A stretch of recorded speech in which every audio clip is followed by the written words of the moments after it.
This week in Sudan from New Vision channel, welcome to the headlines. South Kordofan mass displacement following clashes between the army and rebels in Delenj. United Nations, the conflict in Sudan has led to the largest displacement crisis. Armed forces declare normal life resumes in certain areas of Omdurman. Welcome back to the details. Violent clashes between the army and the Hamrat rebel militia in the city of Delenj in South Kordofan state have triggered a mass displacement wave. Eyewitnesses reported that the clashes erupted following an attack by the Hamrat militia on the city from 3 different fronts.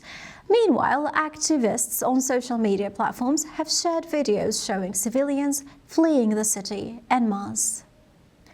The United Nations has stated that the conflict in Sudan has led to the world's largest displacement crisis, with about 6 million people internally displaced within the country.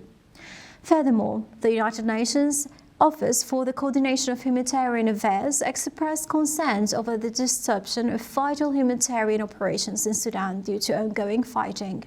This comes at a time when the outbreak of cholera is worsening across many parts of the country.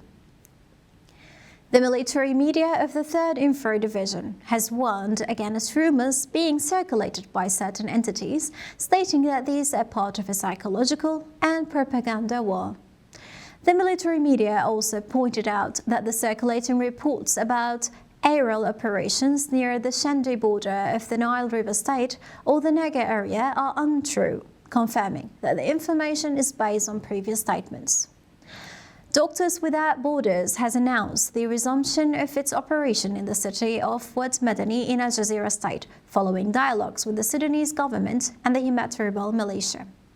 The organization has reported through Platform X that after its decision to suspend its activities and evacuate the remaining team in Wad Medani 2 weeks ago, it engaged in dialogues with the Sudanese government and rebels to ensure the safe access of its staff and to maintain the neutrality of its humanitarian mission.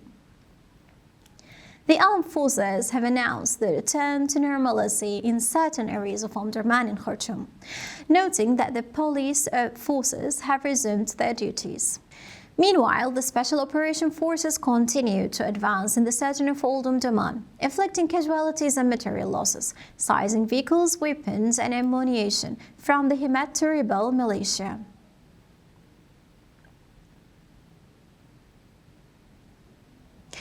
Wrapping up our weekly update from Sudan, we look forward to seeing you again. Goodbye.